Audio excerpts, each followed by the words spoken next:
Hello coastal lovers. So if you're an enthusiast, there is a high chance that you've heard of this amusement park before called Cedar Point. This park is located on a peninsula on Lake Erie in the town of Sandusky in Ohio. Cedar Point opened to the public in 1870, and it began as a bathing place. Then it kept on expanding and expanding, then 150 years later, it transformed to the destination we know today. I only visited this park once, which was July of 2022, and I'm definitely not coming back to this park anytime soon, but I hope I get to visit it again someday. But I don't think 2023 is the year. But anyways, Cedar Point features 16 different roller coasters throughout their lineup of rides, and today I'm going to rank them up. So here are all of Cedar Point's roller coasters as of 2023 ranked.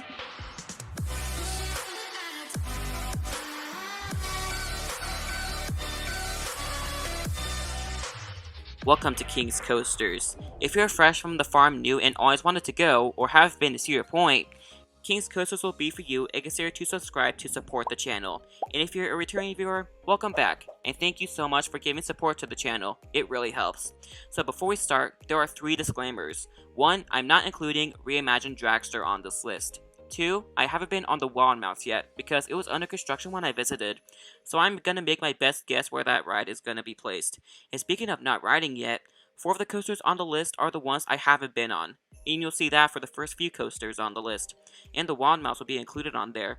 So the first of these 4 coasters is an obvious one. It is Wilderness Run. This ride isn't much, but it's really special. It was because it was Intamin's first ever roller coaster. But if you look outside of that, the terrain for this ride is actually kinda cramped. This kiddie coaster is also pretty forgettable in my opinion. The next coaster on the list is that we don't have to go far to find it, and it's also kinda obvious. It is Woodstock Express. This Vekoma Junior coaster looks meh, but the first helix actually looks kinda forceful. This ride also looks smooth as glass, and the layout is kinda solid, I guess.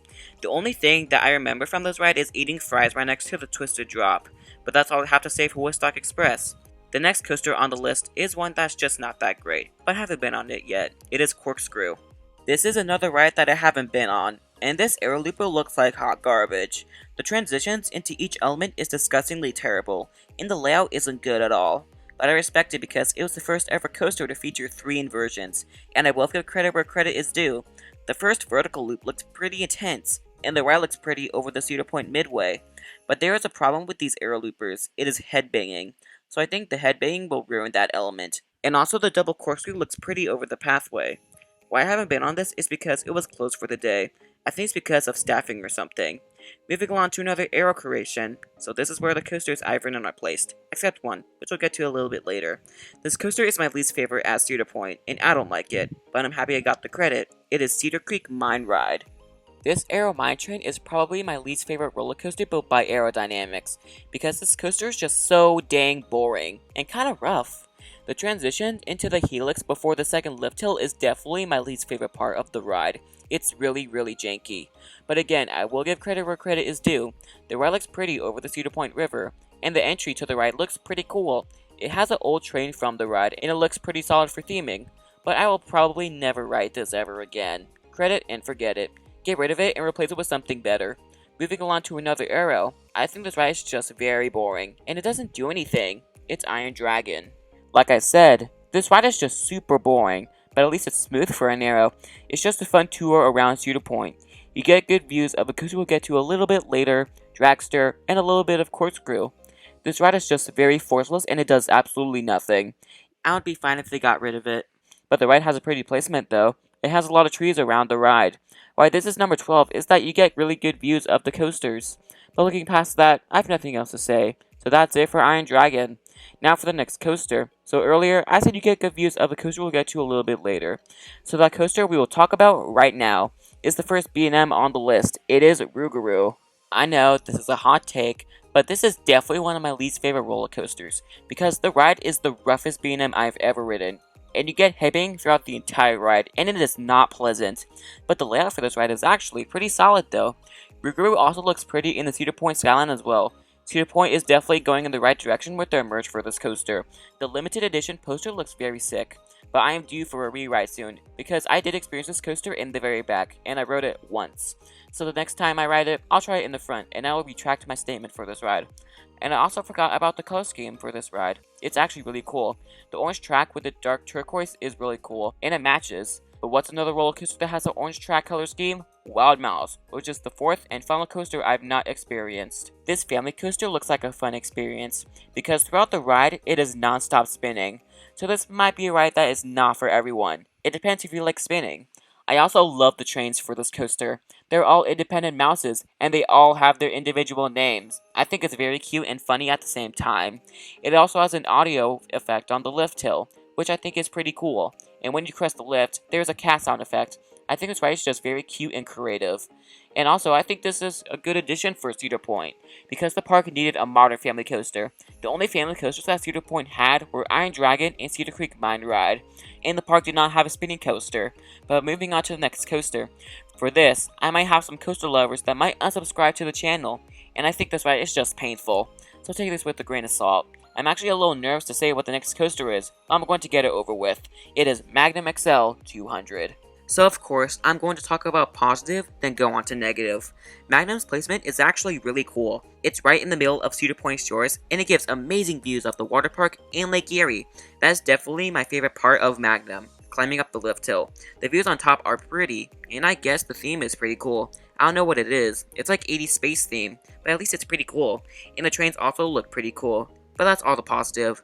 So I think the ending for this ride is just flat out painful. It's just like a metal baseball bat hitting your thighs over and over again. And the profiling for this coaster is quite jarring and kind of uncomfortable, especially with the last Airtime hills. They are wild. And speaking of uncomfortable, that's the perfect word for the restraints on this coaster. It's just a plain lap bar.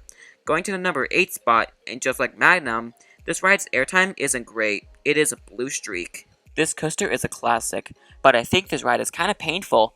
It's because I was stapled when I rode the roller coaster. The airtime hills reminded me of Magnum, but the ride is at least smooth for a wind coaster. But I think this ride is just painful. But of course, when I'm at Cedar Point again, I'll ride it in the front and try it again. This ride is definitely a historic one, and it's pretty old school. And speaking of old school, this next coaster is definitely an old school one. It's Gemini. Gemini is, like I said, an old ride, but this coaster is solid. The layout for this ride is actually kind of basic, but it works. It's because of the dueling aspect. I've ridden the red side, but haven't done the blue side. I also count this coaster as 2 separate credits. You can argue about it in the comments below. But back to Gemini. Gemini reminded me of a big dueling version of Adventure Express. And if you know me, you know that I think Adventure Express is hot garbage. But is this coaster hot garbage? Absolutely not. It's far from hot garbage. This ride is middle of the road for me. It's not the best coaster I've done, but not the worst.